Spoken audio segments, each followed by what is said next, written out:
নমস্কার বন্ধুরা, chef Shrabani daily vlog চ্যানেলের পক্ষ থেকে সবাইকে স্বাগত জানিয়ে আজ আপনাদের সাথে শেয়ার করতে চলেছি একই চাল দিয়ে ভাত ও মুড়ি। আপনারা প্রথম থেকে পুরো ভিডিওটা শেষ পর্যন্ত দেখতে থাকুন। ভিডিওটি ভালো লাগলে একটা লাইক দিয়ে পাশে থাকুন ও বন্ধুদের সাথে শেয়ার করে দিন। চলুন তাহলে শুরু করি। তো দেখুন বন্ধুরা, প্রথমে ভাতের জল বসিয়ে দিয়েছি হাঁড়িতে। এই দেখুন, এই চালটা নিয়েছি। এখন আমি চালটা ভালোভাবে 2 থেকে 3 বার ধুয়ে পরিষ্কার করে নেব। এটা হচ্ছে স্বর্ণ চাল। দেখুন, চালটা এখন ধুয়ে নেব। চালটা পরিষ্কার, বেছে নেওয়ার সেরকম কোনো কিছু নেই। এইভাবে হাত দিয়ে মাখতে মাখতে ধুয়ে নিতে হবে, তাহলে কিন্তু চালের গা থেকে দেখুন নোংরা জলটা বেরিয়ে যাবে। তো দেখুন বন্ধুরা, ধুয়ে পরিষ্কার করে নিয়েছি। এখন চালটা আমি হাঁড়ির মধ্যে ঢেলে দেব। এই দেখুন, ঢেলে নিলাম।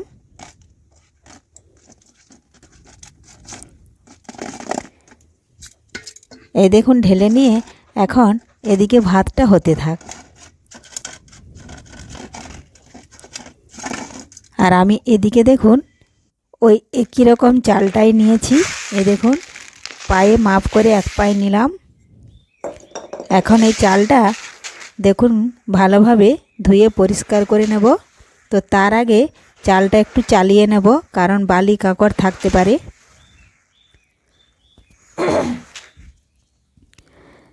তার জন্য দেখুন আমি হাতে একটু বেছে নিয়েছি।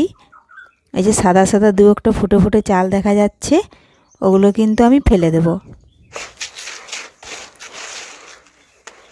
এই দেখুন, এখন একটা চালনি নেব, চালনি দিয়ে চেলে নেব। খুব মিহি চালনি নিয়েছি, যেটা পাকা ঘর বাড়ি বানাতে বালি চালা হয়। সেই চালনিটা দিয়ে চাললে বালি কাঁকড় কিন্তু খুব সহজেই পড়ে যায়। আর যদি খুদে চাল থাকে সেগুলোও কিন্তু গলে যাবে, আর গোটা গোটা চালগুলো থাকবে, তাহলে কিন্তু মুড়ি ভাজতে খুবই সুবিধে হয়। তো দেখুন বন্ধুরা, আমি চালিয়ে নিয়েছি চালগুলো। দেখুন গোটা গোটা চালগুলো আছে, খুদে দরা চাল, বালি কাঁকড় কিন্তু গলে গেছে।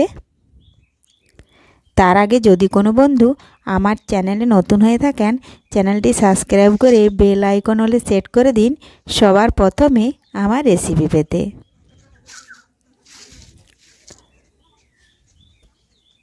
এই দেখুন, আমি আবারও কিন্তু হাত দিয়ে বেছে নিচ্ছি।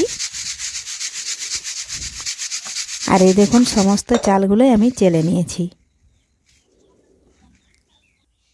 দেখুন নিচে কত দরা চাল। আর এই দেখুন, এগুলো পড়েছে, এগুলো কিন্তু মুড়ি হয় না, এগুলো কিন্তু ভাত ভালো হয়, খুদে চালের ভাত। তো দেখুন বন্ধুরা, এখন আমি চালের মধ্যে পরিমাণ জল দিয়ে চালটা আমি ধুয়ে নেব। এভাবে জল দিয়ে দিয়েছি পরিমাণ মতো। এখন হাত দিয়ে মাখতে মাখতে যে পদ্ধতিতে আমি ভাতের চালটা ধুয়ে নিলাম, সেই পদ্ধতিতেই দেখুন হাত দিয়ে মাখতে মাখতে চালটা ধুয়ে দেখুন জলটা কত গাঢ় বেরোচ্ছে, ঘোলা জল। এই জলটা কিন্তু ফেলে দিতে হবে। একদম সাবান জলের মতন জল বের হচ্ছে, দেখুন ফেলে দিয়েছি। আর চালটা আমি টকার মধ্যে ছেঁকে নিচ্ছি, তাহলে চালের গায়ে যেটুকু জল থাকবে ওই টকার ছিদ্র দিয়ে বেরিয়ে যাবে। দেখুন চালটা ছেঁকে নিয়েছি। আবারও কিন্তু আমি ওই ডাবলার মধ্যে ঢেলে নিচ্ছি, কারণ আমি ওইটাতে লবণ মাখিয়ে নেব। 1 পায়ে চাল 4 কণা হয়। দেখুন আমি সেই জন্য প্রত্যেকটা কণার মাপ ভাগ করে 4টা ভাগ আমি লবণ দিয়ে দিচ্ছি। আপনারাও কিন্তু এইভাবে কণার মাপ করে চাল নেবেন। আর এইভাবে কণার ভাগ করে যদি চাল লবণ দেন, তাহলে কিন্তু একটুও বেশি হবে না আর কমও হবে না। এখন আমি হাত দিয়ে দেখুন মিশিয়ে ভালোভাবে মাখিয়ে নিচ্ছি। আর লবণটা মাখাতে হবে একটু সময় নিয়ে, তাহলে চালের ভেতরে প্রবেশ করবে। দেখুন এইভাবে মাখতে মাখতে কিছুক্ষণ পর কিন্তু আমি 1 টেবিল চামচ সাদা তেল দিয়ে দেব। তাহলে কিন্তু চালটা বেশ পিছলে পিছলে ভাব থাকবে। চালটা যখন ঝরঝরে শুকিয়ে যাবে তখন কিন্তু নাড়তে গেলে লোহার কড়াই আর লেগে যাবে না। আগেকার দিনে কিন্তু মা ঠাকুমারা মাটির খোলাতে চাল নাড়তো আর মাটির খোলাতেই কিন্তু মুড়ি ভাজতো, কিন্তু এখনকার আর সে মাটির খোলা নেই। এখন লোহার কড়াই হয়েছে, টিনের খোলা হয়েছে, সেগুলোতেই মুড়ি ভাজা হয়। রান্না পর্যন্ত আগেকার মাটির হাঁড়িতে মাটির খোলাতে তরকারি হতো, কিন্তু খেতে নাকি দারুণ টেস্ট হতো। আর এখন কিন্তু অনেকটাই উন্নত, এজন্য আর মাটির জিনিস কেউ ব্যবহার করে না।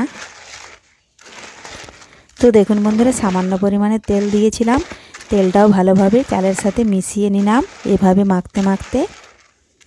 এখন আমি বেশ কিছুক্ষণ রেখে দেব, তাহলে কিন্তু চালের গায়ে লবণ মাখানোর পর যে একটু জল বেরিয়েছে, লবণটা গলে গিয়ে সেটা কিন্তু কিছুক্ষণ রেখে দিলেই চালটা ঝরঝরে হয়ে যাবে। আর এই চালটা রোদে দেওয়ার কোনো প্রয়োজন হয় না। এই দেখুন, কারণ এটা চালটা ভেজাই না, ধুয়ে করে লবণ মাখিয়ে দিয়েছি। এখন 1 থেকে 2 মিনিট রেখে দিলেই চালটা দেখুন কীরকম ঝরঝরে হয়ে যাবে। এই দেখুন বন্ধুরা, চালটা ঝরঝরে হয়ে গেছে, জল টেনে গেছে। এখন আমি লোহার কড়াইয়ে ঢেলে চালটা বেশ কিছুক্ষণ একটু গরম করে নেব।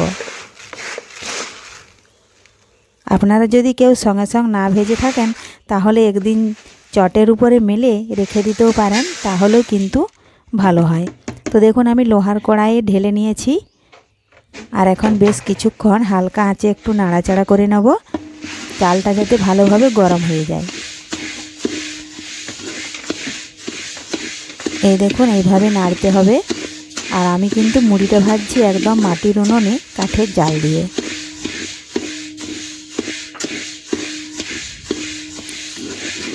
বাড়িতে এই পদ্ধতিতে যদি আপনারাও মুড়ি ভেজে থাকেন, সেটা খেতে কিন্তু শরীরের পক্ষে খুবই ভালো আর খুবই উপকার। প্যাকেট মুড়ি বা মেশিন মুড়ি খাওয়া অতটা কিন্তু শরীরের পক্ষে ভালো নয়, তাও কিন্তু মানুষ খেয়ে থাকে। যারা ভাজতে পারে না কিংবা এখন আর্থিক দিক থেকে অনেকটাই উন্নত, এজন্য মানুষ এখন পরিশ্রম বা কষ্ট করতে চায় না, পয়সার সচ্ছলতা বেশি, এজন্য মানুষ কিন্তু কিনেই খেয়ে নেয়। তো দেখুন বন্ধুরা, চালটা ভালোভাবে গরম হয়ে গেছে, আর দেখুন চালের কালারটাও কিন্তু চেঞ্জ হয়ে গেছে। এই মুহূর্তে দেখুন আমি নামিয়ে নিচ্ছি। নামিয়ে নিয়ে কিন্তু লোহার কড়াইটা অনেকটা গরম আছে, আমি আবারও বেশ কিছুক্ষণ একটু নাড়াচাড়া করে কড়াইটা ঠান্ডা হওয়া পর্যন্ত নেড়ে নিচ্ছি। এই দেখুন এইভাবে খুব বেশি নাড়া হয়ে গেলে চালটা কিন্তু অতিরিক্ত লাল হয়ে যাবে, তখন কিন্তু মুড়ি হবে না ভালো। আর এইভাবে স্বর্ণ চালের মুড়ি যদি ভাজা হয় আর যদি মুড়িটা খাওয়া হয় অনেকক্ষণ, কিন্তু পেটটা ভরা ভরা থাকে, খিদে পায় না। এই জন্য আগেকার মানুষ কিন্তু অনেক শক্ত সবল পরিশ্রমী ছিল, কারণ ওরা যা খেয়েছে সবটাই কিন্তু বাড়ির তৈরি খাবার খেয়েছে। এই দেখুন বন্ধুরা, আমি এধারে বালি বসিয়েছিলাম, গরম হয়ে গেছে দেখুন টিনের খোলায়। আর দেখুন কিছুটা চাল দিয়ে দিয়েছি, মুড়িগুলো দেখুন কত সুন্দর সাদা ধপধপে ফুটে উঠেছে। আর দেখুন কুচি দিয়ে বের করে নিচ্ছি। খুবই সহজ মুড়ি ভাজার জন্য। দেখুন বাঁশের কুচি, টিনের খোলা আর একটা লোহার কড়াই হলেই কিন্তু মুড়ি ভাজা যাবে বাড়িতে।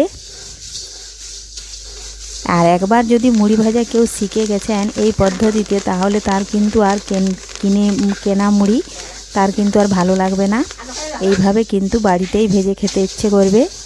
তো দেখুন বন্ধুরা, আবারও কিছুটা চাল দিয়ে আমি মুড়িগুলো ভেজে এই পদ্ধতিতে সমস্ত মুড়িগুলো বের করে নেব। দেখুন আমি এই পদ্ধতিতে সমস্ত মুড়িগুলো ভেজে নিয়েছি। এখন আমি হাত দিয়ে এইভাবে একটু নাড়াচাড়া করে মুড়িগুলো দেখুন এইভাবে বালি কুচি দেখুন তলে পড়ে যাবে। আর মুড়িটা একটু শক্ত হয়, এই জন্যই কিন্তু খেলে অনেকক্ষণ দম ভারী থাকে বা পেট ভরা থাকে, খিদে পায় না, কাজ কিন্তু ভালো হয়। এই দেখুন মুড়িটা খুব ভালো হয়েছে। এখন আমি এইভাবে দেখুন ওই চালনিটা দিয়ে চেলে নিচ্ছি, যেটা দিয়ে চাল চেলেছিলাম। দেখুন চেলে নেওয়ার ফলে বালি কুচি সব কিন্তু পড়ে যাবে, আর দু একটা যে কালো মুড়ি দেখা যাচ্ছে ওগুলো কিন্তু এইভাবে চালতে চালতে আমি দেখুন বেছে ফেলে দিচ্ছি, আর বাকিগুলো গুঁড়ো হয়ে দেখুন নিচে পড়ে যাচ্ছে। এখন আমি দেখুন এইভাবে চেলে নিয়ে ওপরের দেখুন সাদা মুড়িগুলো দেখুন কি সুন্দর হয়েছে, এগুলো এখন ডাবলাতে কুড়িয়ে নেব। তো আজকে আপনাদের এই মুড়ি ভাজার ভিডিও ভালো লেগে থাকলে লাইক শেয়ার কমেন্ট করতে অবশ্যই ভুলবেন না বন্ধুরা। ধন্যবাদ, দেখা হবে পরের ভিডিওতে। সবাই ভালো থাকবেন।